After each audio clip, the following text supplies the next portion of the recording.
Hello everyone. Hello everyone, स्वागत आप सभी का passion of history YouTube channel में।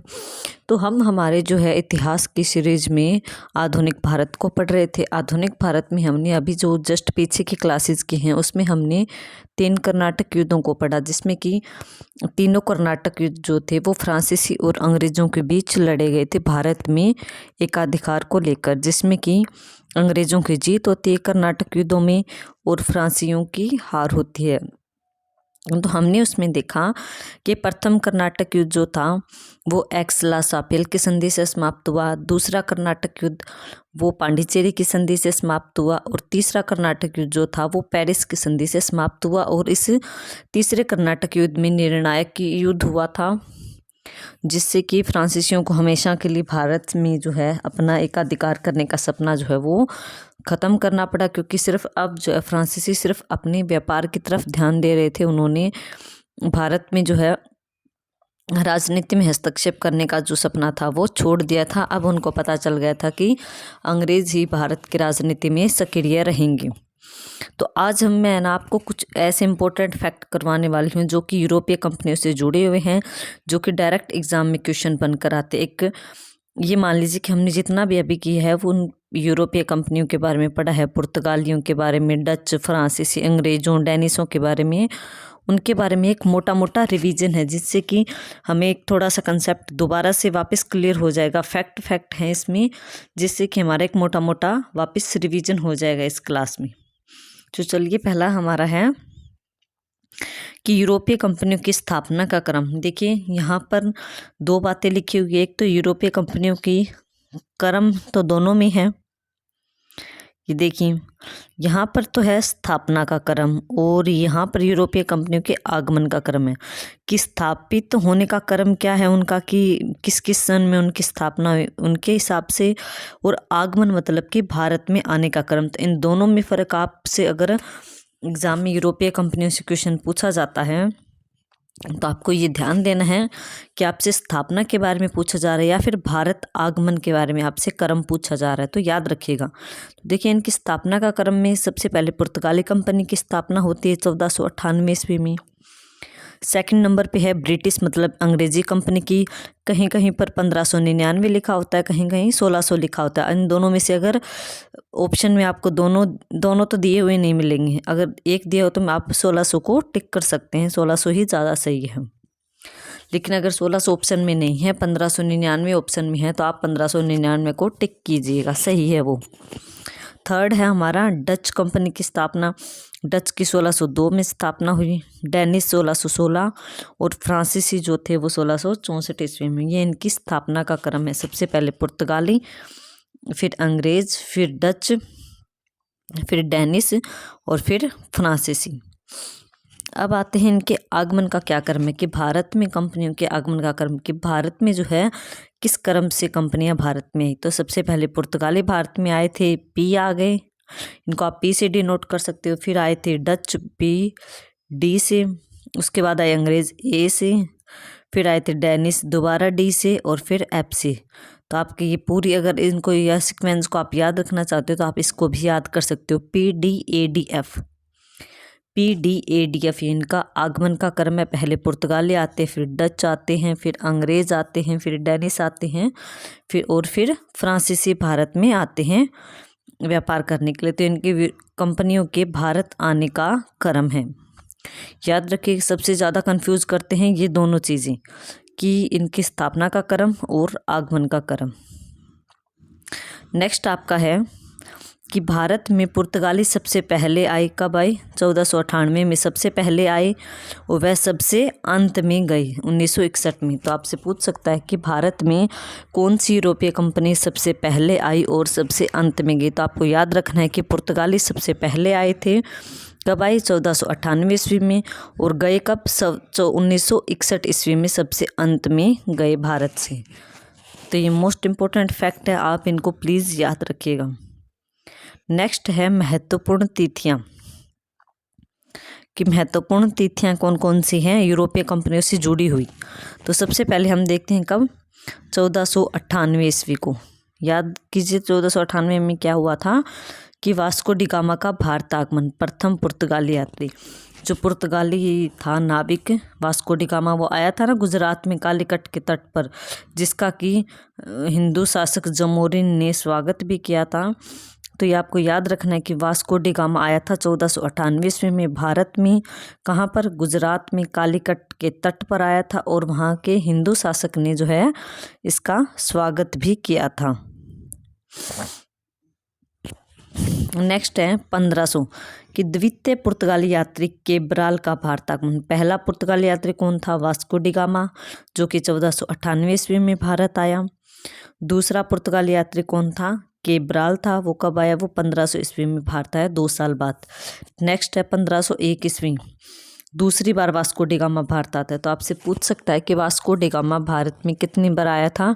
तो 2 बार आया था। एक तो सबसे पहले 1498 ईस्वी में, फिर दूसरी बार 1501 ईस्वी में, 3 साल बाद, 2 साल बाद। तो आपको याद रखना है कि वास्को डी गामा कहाँ का नाविक था या यात्री था? तो ये पुर्तगाल का यात्री था और प्रथम जो है पुर्तगाली या फिर यूरोपीय यात्री था, जो कि व्यापार करने के उद्देश्य से रास्ता खोजते हुए भारत पहुंचा था। नेक्स्ट है कि गोवा पर पुर्तगालियों का अधिकार कब हुआ? 1510 में। आपको याद रखना है कि पुर्तगालियों ने गोवा को कब जीता? पुर्तगाली जो थे उन्होंने गोवा पर कब अधिकार किया था? 1510 में। ये सन आपको याद रखना है क्योंकि कई बार एग्जाम में पूछा जाता है। नेक्स्ट है कि कोचीन की जगह गोवा को पुर्तगालियों ने राजधानी बनाया 1530 में। देखिए पुर्तगालियों ने गोवा को जीत तो लिया 1510 में ही, 1510 में जीत लिया, लेकिन जो है इन्होंने गोवा को राजधानी कब बनाया? तो वो 20 साल बाद 1530 में बनाया। इससे पहले, गोवा से पहले पुर्तगालियों की राजधानी कौन थी? तो वो थी कोचीन। याद रखिएगा सारे important fact, most important fact मान लीजिए, बहुत ही मोस्ट इम्पोर्टेंट फैक्ट है जो कि एग्ज़ाम में आते हैं, हर बार आते हैं और आते ही रहेंगे क्योंकि ये चीज़ें इंपॉर्टेंट है, पूछे जाने लायक हैं। तो याद रखिएगा पुर्तगालियों ने गोवा को कब जीता? 1510 में। और पुर्तगालियों ने गोवा को राजधानी कब बनाया? तो 20 साल बाद 1530 में। पुर्तगालियों की गोवा से पहले राजधानी कौन सी थी? तो वो थी कोचीन। ओके, नेक्स्ट है 1599 या फिर 16 की ब्रिटिश ईस्ट इंडिया कंपनी की स्थापना। तो ये आपको याद रखना, मैंने ऊपर भी ये बताया था कि कहीं बुक्स में 1599 दिया हुआ है, कहीं बुक्स में 1600 ईस्वी दिया हुआ है। तो ब्रिटिश या अंग्रेजी ईस्ट इंडिया कंपनी की स्थापना कब होती है? तो 1599 या फिर 1600 ईस्वी में होती है। नेक्स्ट है डच ईस्ट इंडिया कंपनी की स्थापना, तो ये 1602 ईस्वी में होती है। नेक्स्ट है कि पुर्तगालियों ने मुंबई को दहेज में ब्रिटेन के राजा जेम्स प्रथम को दिया। पुर्तगालियों ने दिया था, कब दिया था? 1661 में। याद कीजिए मैंने आपको क्लास में जब करवाया था एक कॉन्सेप्ट, तो मैंने बताया था कि पुर्तगालियों ने जो है मुंबई को दहेज में दे दिया था। किसको? ब्रिटेन के राजा जेम्स प्रथम को। वो पुर्तगालियों ने क्यों दिया था? क्योंकि पुर्तगाल की राजकुमारी थी कैथरीन, जिसका विवाह किसके साथ हो रहा था? जेम्स प्रथम के साथ हो रहा था, और कैथरीन पुर्तगाल की थी। तो पुर्तगालियों के पास उस समय मुंबई पुर्तगालियों के कब्जे में था। तो जब उन्होंने अपनी बेटी कैथरीन की शादी इंग्लैंड के राजा जेम्स प्रथम से की, तो इन्होंने जेम्स प्रथम को जो है मुंबई दहेज में दे दिया था। बाद में आगे चलकर जेम्स प्रथम ने जो है मुंबई इस अंग्रेजी ईस्ट इंडिया कंपनी को व्यापार के लिए सौंप दिया था, जो कि हम आगे पढ़ते। लेकिन आपको ये याद रखना है कि पुर्तगालियों ने मुंबई को दहेज में किसको दिया? जेम्स प्रथम को। जेम्स प्रथम कहाँ का राजा था? इंग्लैंड का या फिर ब्रिटेन का? ये ब्रिटेन या फिर इंग्लैंड एक ही बात है, लेकिन कब दिया था मुंबई दहेज में? तो 1661 ईस्वी में दिया।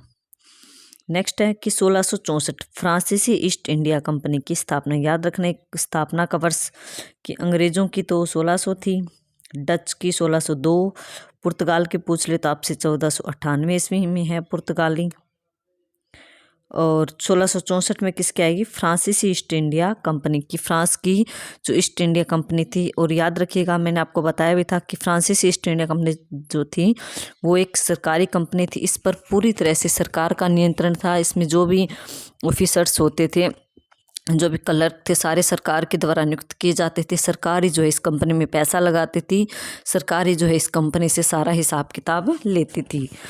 इसलिए पूछा जाता है कि यूरोपियन कंपनी में कौन सी ऐसी कंपनी थी जो कि पूरी तरह सरकारी कंपनी थी। तो पूरी तरह सरकारी कंपनी कौन सी थी? फ्रांसीसी ईस्ट इंडिया कंपनी पूरी तरह से एक सरकारी कंपनी थी। नेक्स्ट है 1690, जॉब चोर्नोक द्वारा कोलकाता की स्थापना की। कोलकाता शहर की स्थापना किसने की थी? तो ये की थी जॉब चोर्नोक ने। कब की थी? 1690 ईस्वी में। 1700 से 10 साल पहले। आप इसके आसपास अंदाज़ा लगा सकते हो कि 1690 ईस्वी में जॉब चोर्नोक ने कलकत्ता की स्थापना की थी। मुंबई को दहेज में 1661 में दिया। 1664 में फ्रांसीसी कंपनी भारत आ गई। उसके बाद जो है ये कलकत्ता की स्थापना की गई है जॉब चोर्नोक ने। नेक्स्ट हमारा है 1759, वेदरा का निर्णायक युद्ध, जिसमें अंग्रेजों ने डचों को पराजित कर भारतीय व्यापार से बाहर कर दिया। ये मोस्ट इम्पोर्टेंट है, पूछा जाता है। सबसे पहले तो पॉइंट यही है कि वेदरा का युद्ध कब हुआ और किसके बीच हुआ। तो वेदरा या फिर बेदरा भी लिखा होता है कहीं कहीं। क्या लिखा होता है? बेदरा का युद्ध। कि बेदरा का युद्ध जो है कब हुआ? तो 1759 ईस्वी में। 1757 में प्लासी की लड़ाई, जो कि वर्ल्ड फेमस है, सभी को पता है। तो 1757 में प्लासी की लड़ाई के 2 साल बाद जो है बेदरा का युद्ध होता है 1759 में, जो किन के बीच में होता है? अंग्रेजों और डचों के बीच में। इसमें जो है अंग्रेज जीत जाते हैं और डच हार जाते हैं, और इसके बाद डचों को हमेशा के लिए भारत से जो है जाना पड़ता है, क्योंकि अंग्रेज जो थे वो भारतीय व्यापार पर एकाधिकार कर लेते हैं। डचों को लगता है कि अब हम यहाँ पर आसानी से व्यापार नहीं कर पाएंगे, इसलिए जो है डच हमेशा के लिए भारत छोड़कर चले जाते हैं। डच इंडोनेशिया की तरफ ज़्यादा व्यापार करते हैं, इंडोनेशिया में अपने मसालों का व्यापार ज़्यादा फैलाते हैं। तो याद रखिएगा कि डचों को व्यापार में किसने पछाड़ा या फिर किसने हराया? तो अंग्रेजों ने हराया। कब हराया? तो 1759 में हराया बेदरा के युद्ध में, जो कि एक निर्णायक युद्ध था। निर्णायक का मतलब होता है कि एक साइड निर्णय हो गया इसमें कि डच जो है भारत में नहीं आ सकते, मतलब डच जो है भारत में व्यापार नहीं कर सकते, अंग्रेज ही जो है भारत पर व्यापार में एकाधिकार रखेंगे। तो बेदरा का युद्ध कब होता है? 1759 ईस्वी में। नेक्स्ट इसके जस्ट नेक्स्ट ईयर 1760 वांडीवास का निर्णायक युद्ध। वांडीवास का युद्ध भी काफ़ी फेमस है, क्योंकि इसमें जो है यह युद्ध किन के बीच में होता है? अंग्रेज़ों और फ्रांसीसियों के बीच में। इसमें फ्रांसीसियों को अंग्रेज हरा देते हैं और उनका निर्णय कर देते हैं कि फ्रांसीसी जो है वो भारत की राजनीति में हस्तक्षेप नहीं कर सकते, क्योंकि अंग्रेज़ों का वहाँ पर ज़्यादा दबदबा था, अंग्रेज़ों का प्रभाव ज़्यादा था, और भारतीय व्यापार से फ्रांसीसियों को भी बाहर कर दिया अंग्रेज़ों ने। तो बेदरा और वांडीवास दोनों ही युद्ध काफ़ी इम्पोर्टेंट है, दोनों ही निर्णायक युद्ध है। बेदरा वाला युद्ध तो डचों के साथ होता है अंग्रेज़ों का, जिसमें कि अंग्रेज जीतते हैं। नेक्स्ट 1760 में वांडीवास का युद्ध जो था वो फ्रांसीसियों के साथ होता है। किनका? अंग्रेज़ों का, जिसमें भी अंग्रेज जीते और फ्रांसीसी हार जाते हैं। और इन दोनों युद्धों से, ये दोनों ही युद्ध जो थे निर्णायक थे, इन दोनों से जो है डचों और फ्रांसीसी कंपनी, दोनों कंपनियों का जो है फैसला हो जाता है कि भारत में इनका व्यापार करना आसान नहीं है। अंग्रेज़ों के रहते इनका व्यापार करना बहुत मुश्किल काम है। नेक्स्ट आपका है यूरोपीय कंपनियों के नाम, कि हमने जो यूरोपीय कंपनियां पढ़ी उनके नाम क्या क्या हैं, ये पूछ लिया जाता है एग्जाम में, कि ये आपको नाम दे देगा और नीचे ऑप्शन में दे देगा कि ये किस कंपनी का पूरा नाम था, पुर्तगाली कंपनी का, डच कंपनी का, अंग्रेजी कंपनी का, या फिर फ्रांसीसी कंपनी का। तो आपको इनका नाम याद रखना है, इनका नाम और इनकी स्थापना वर्ष, यहाँ से हर बार एग्जाम में क्वेश्चन आते हैं। तो पहली हमारी सबसे पहले कौन सी कंपनी थी? पुर्तगाली कंपनी, जिसका क्या नाम था? एस्तादो दा इंडिया। पुर्तगाली कंपनी जिसका क्या नाम था? एस्तादो दा इंडिया। दूसरी थी डच कंपनी, ये नंबर 1 है। ये नंबर 2 है डच कंपनी, जिसका नाम था वेरीगिंदे ओस्ट इंडस कंपनी। वेरीगिंदे ओस्ट इंडस कंपनी। थर्ड जो हमारी थी वो थी अंग्रेजी कंपनी, जिसका क्या नाम था? Governor and company of merchant of London trending to the East West Indies. East Indies या वेस्ट इंडीज़ या फिर ब्रिटिश ईस्ट इंडिया कंपनी, कहीं कहीं इनका ब्रिटिश, हम तो जब किताबों में पढ़ते हैं फिर याद करते हैं तो हम ब्रिटिश ईस्ट इंडिया कंपनी ही नाम याद करते हैं, लेकिन जो है इस कंपनी का पूरा नाम जो था यही था कि governor and company of merchant of London. आप ऐसे याद करो कि गवर्नर एंड कंपनी, एक साथ याद करो, गवर्नर एंड कंपनी, उसके बाद ऑफ मर्चेंट एक साथ, उसके बाद ऑफ लंदन एक साथ, फिर जो है नीचे trending to the East Indies या वेस्ट इंडीज़। ऐसे करके आप 3-4 पार्ट में इसको याद करो तो याद हो जाएगा। Governor and company, of merchant, of London, trending to the West Indies या फिर ब्रिटिश ईस्ट इंडिया कंपनी। तीसरी है हमारी डेनिश कंपनी, जो कि डेनमार्क की थी, हॉलैंड की थी। इसका क्या पूरा नाम था? Denmark East India company.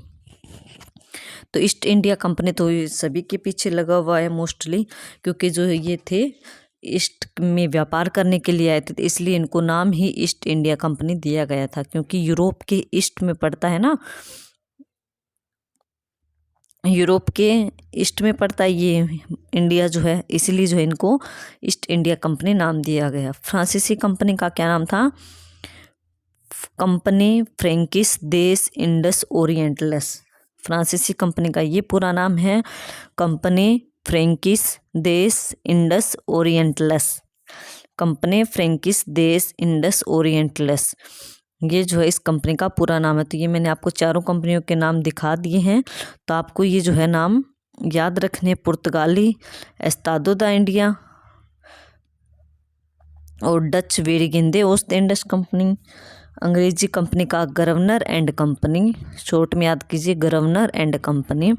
Of merchant of London, trending to the West Indies या फिर British East India company. Danish की थी, डेनमार्क की थी जो कंपनी, उसका नाम डेनमार्क ईस्ट इंडिया कंपनी था।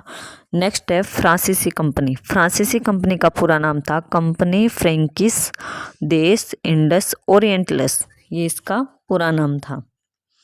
नेक्स्ट हम देखते हैं कि यूरोपीय कंपनी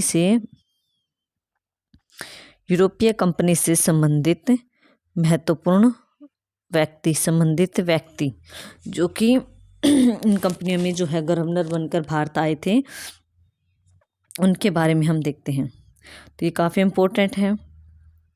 सबसे पहला हमारा है, एक मिनट, हाँ, सबसे पहले हमारा है वास्को डी गामा, कि भारत आने वाला प्रथम यूरोपीय या फिर पुर्तगाली यात्री। सबसे पहले हमें वास्को डी गामा का हमने ऊपर पढ़ा था कि ये 1498 ईस्वी में आया था। तो भारत आने वाला प्रथम यूरोपीय या फिर पुर्तगाली यात्री। नेक्स्ट है पेड्रो अल्वारेज केब्राल। केब्राल के बारे में भी हमने पढ़ा कि ये 1498 में आया और ये 1500 में आया था। भारत आने वाला द्वितीय पुर्तगाली। तीसरा था फ्रांसिस्को डी अल्मेडा, ये काफ़ी इम्पोर्टेंट है, ये पुर्तगाली गवर्नर बनकर आया था पहला, कि पहला पुर्तगाली गवर्नर या फिर प्रथम पुर्तगाली गवर्नर भारत में कौन आया, तो ये फ्रांसिस्को डी अल्मेडा था। अल्मेडा काफ़ी इम्पोर्टेंट नाम है, क्योंकि अल्मेडा ने जो है नीले जल की नीति अपनाई थी, ब्लू वाटर पॉलिसी अपनाई थी इसने। इसके कार्यों के बारे में पूछा जाता है कि पुर्तगाली कंपनी का गवर्नर बनकर भारत में आकर इसने जो है क्या क्या काम किए थे, इनके बारे में इससे क्वेश्चन पूछा जाता है। तो अल्मेडा की सबसे फेमस तो यही है, नीले पानी की नीति अपनाई थी इसने, ब्लू वाटर पॉलिसी अपनाई थी। नेक्स्ट है जॉन मिल्डेन हॉल, भारत आने वाला प्रथम ब्रिटिश नागरिक।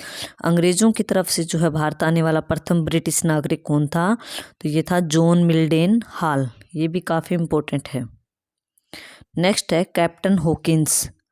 कैप्टन हॉकिंस प्रथम अंग्रेज दूत जिसने कि सम्राट जहांगीर से भेंट की, ये अंग्रेजों की तरफ से ही आया था कैप्टन हॉकिंस। यह प्रथम अंग्रेजी दूत था, ठीक है, याद रखिएगा, ना कि डच दूत, ना कि पुर्तगाली, ना कि फ्रांसीसी, बल्कि अंग्रेजी दूत था जिसने कि सम्राट जहांगीर से भेंट की थी। किसके लिए भेंट की थी इसने? कुछ व्यापारिक सुविधाएं प्राप्त करने के लिए जो है कैप्टन हॉकिंस से ये कहाँ पर मिला था, ये आगरा में मिला था। याद रखिएगा, मैंने आपको जब पीछे अंग्रेजी कंपनी के बारे में पढ़ाया है, ब्रिटिश ईस्ट इंडिया कंपनी के बारे में हमारी क्लास है, उसमें मैंने सब बताया कि कौन आया था, किस समय आया था। नेक्स्ट है गेराल्ड ओंगियार, ये कौन था? ये मुंबई का वास्तविक संस्थापक। हमने पीछे जो है कलकत्ता का संस्थापक पढ़ा था, कलकत्ता का कौन था, जोब चोरनक। नेक्स्ट ये देखो कोलकाता का संस्थापक, आप इन दोनों में कंफ्यूज मत होइएगा कि कोलकाता का संस्थापक और मुंबई का संस्थापक कौन था। तो मुंबई का तो गेराल्ड ओंगियार है, जबकि कोलकाता का जोब चोरनक है। नेक्स्ट है चार्ल्स अय्यर।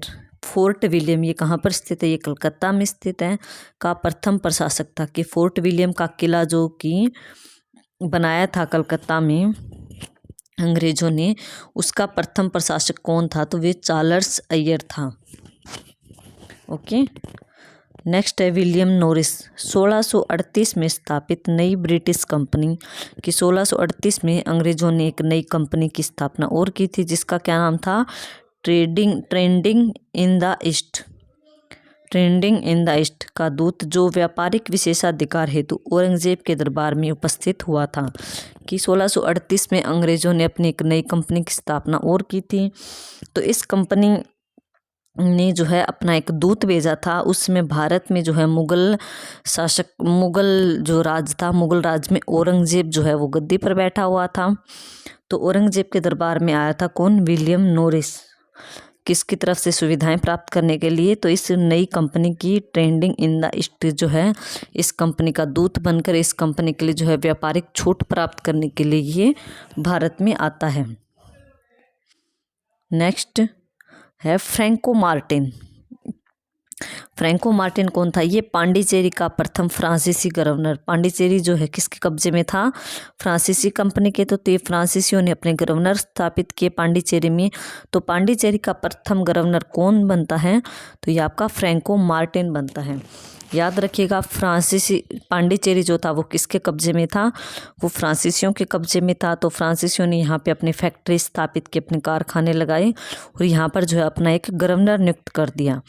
तो पांडिचेरी का प्रथम गवर्नर कौन बनता है, तो फ्रैंको मार्टिन बनता है, जो कि एक फ्रांसीसी व्यक्ति था। नेक्स्ट है फ्रांसिस डे, मद्रास का संस्थापक। ऊपर हमने मुंबई का संस्थापक पढ़ा, कलकत्ता का संस्थापक पढ़ा। कलकत्ता का कौन था, जोब चोरनक, और मुंबई का गेराल्ड ओंगियार, ये मुंबई का संस्थापक था। अब हम पढ़ रहे हैं मद्रास का संस्थापक। मद्रास का कौन है, फ्रांसिस डे। तो आप इसमें कंफ्यूज मत होइएगा, मद्रास का संस्थापक, कलकत्ता का संस्थापक, मुंबई का संस्थापक, इन तीनों के संस्थापक आपको याद रखने, तीनों ही मोस्ट इंपॉर्टेंट है, पूछे जाते एग्जाम में। क्योंकि जब ये कंपनियां भारत में व्यापार के लिए आई थी तभी इन्होंने जो है इन शहरों की स्थापना की थी, इसीलिए ये बहुत बार एग्जाम में पूछे जाते हैं। आपको याद रखना है कि मद्रास का संस्थापक कौन था, तो फ्रांसिस डे। मद्रास में भी देखो पीछे से है और फ्रांसिस में भी जो है पीछे से है, तो आप इससे कोरिलेट करके पढ़ सकते हो कि फ्रांसिस मद्रास, मद्रास का संस्थापक कौन था, फ्रांसिस डे। नेक्स्ट है इब्राहिम खान। इब्राहिम खान कौन था, तो ये कोलकाता, गोविंदपुर और सुल्तानाती का जो है जमींदार था, जिससे कि आगे चलकर जो है अंग्रेज इससे दीवानी प्राप्त करते हैं इन तीनों गाँव की, कोलकाता, गोविंदपुर और सुल्तानाती। नेक्स्ट है जॉन सुरमन। जॉन सुरमन कौन था, जॉन सुरमन था मुगल सम्राट फरुखसियर। पहले मुगल सम्राट औरंगजेब था, उसके बाद जो है बहादुर शाह प्रथम बैठता, उसके बाद जो है ऐसे आगे सीरीज चलते, तो उसमें जो है फरुखसियर नाम का एक मुगल शासक जो था वो गद्दी पर बैठा होता है। उस समय जो जॉन सुरमन जो है आता है इसके दरबार में, फरुखसियर के दरबार में, और विशेष व्यापारिक सुविधाएं प्राप्त करने के लिए आता है। एक शिष्टमंडल जिसका कि ये हेड था कौन, जॉन सुरमन। कि मुगल सम्राट फरुखसियर से विशेष व्यापारिक सुविधा प्राप्त करने वाले शिष्टमंडल का मुखिया कौन था, जॉन सुरमन था। नेक्स्ट है फादर मानसरेट, अकबर के दरबार में पहुंचने वाले प्रथम शिष्टमंडल का अध्यक्ष। कि अकबर के दरबार में भी अंग्रेजों ने जो है अपना एक शिष्टमंडल भेजा था, उसका अध्यक्ष किसको बनाया था उन्होंने, फादर मानसरेट को। कि भारत में अलग अलग मुखिया जो थे, अलग अलग गद्दी पर बैठे हुए थे राजा, लेकिन जो कंपनी के अधिकारी थे वो व्यापारिक सुविधाएं प्राप्त करने के लिए अपने दूत भेज रहे थे, अपना एक ग्रुप भेज रहे थे, ताकि तुम भारत में जाकर मुगल शासक को इम्प्रेस करो और हमारे लिए जो व्यापारिक छूट प्राप्त करो। तो अकबर के दरबार में कौन आया था व्यापारिक छूट प्राप्त करने के लिए। फादर मानसरेट आया था, जबकि फरुखसियर के दरबार में जॉन सुरमन आए थे। ऐसे हमने ऊपर भी पढ़ा था कि औरंगजेब के दरबार में भी एक शिष्टमंडल भारत आया था। नेक्स्ट है कैरोन फ्रैंक भारत में प्रथम फ्रांसीसी फैक्ट्री की सूरत में स्थापना की। पूछ सकते हैं कि सबसे पहले तो क्वेश्चन ये बन गया कि प्रथम फ्रांसीसी फैक्ट्री कहाँ पर स्थापित की गई, तो सूरत में। अंग्रेज़ों ने भी सूरत में ही अपनी अंग्रेजी फैक्ट्री स्थापित की थी और फ्रांसीसियों ने भी अपनी प्रथम फैक्ट्री सूरत में ही स्थापित की। तो फ्रांसीसियों की प्रथम फैक्ट्री तो सूरत में स्थापित होगी। अब यहाँ पर ये पूछा गया है कि किसने स्थापना की थी या किसने करवाई थी, तो ये नाम है कैरोन फ्रैंक ने जो है भारत में प्रथम फ्रांसीसी फैक्ट्री की स्थापना की। मैंने आपको जो इस क्लास में जो भी पढ़ा है सारे मोस्ट इम्पोर्टेंट है, मोस्ट से मोस्ट इम्पोर्टेंट मान लीजिए, जो हर बार एग्ज़ाम में आते हैं, हर बार पूछे जाते हैं एग्ज़ाम, क्योंकि यहाँ से हर बार क्वेश्चन बनते हैं। तो आई होप आपको क्लास समझ आई होगी। अगर आपको मेरे द्वारा पढ़ाया गया समझ आ रहा है, अगर आपको क्लासेस अच्छी लग रही है तो प्लीज़ वीडियो को ज़्यादा से ज़्यादा लाइक करें, शेयर करें एंड कमेंट करें, क्योंकि जब आप कमेंट करें तो मुझे आपका फीडबैक पता चलेगा और मुझे ज़्यादा मोटिवेशन मिलेगा। अगर मैं ज़्यादा मोटिवेट होंगी तो मैं आपके लिए और भी नई नई वीडियो लाती रहूँगी। अगर आपको किसी और टॉपिक पे भी वीडियो चाहिए कि हाँ मुझे इस टॉपिक पे क्लास लेकर आना चाहिए, तो प्लीज़ आप मुझे कमेंट सेक्शन में कमेंट करके ज़रूर बताएं कि मैं किस टॉपिक पर जो है नेक्स्ट क्लास हमारी लेकर आऊँ। आई होप आपको क्लियर हुआ होगा। प्लीज़ वीडियो को 2 से 3 बार ज़रूर देखें, आपको आसानी से याद हो जाएगा। इस क्लास में जो भी फैक्ट पढ़े हैं सारे के सारे एग्जाम में आने वाले क्वेश्चन है, इसमें से एक भी फैक्ट जो आप नहीं छोड़ सकते। आपको सारे के सारे याद करने होंगे, सारे के सारे पढ़ने होंगे। Okay, thank you so much.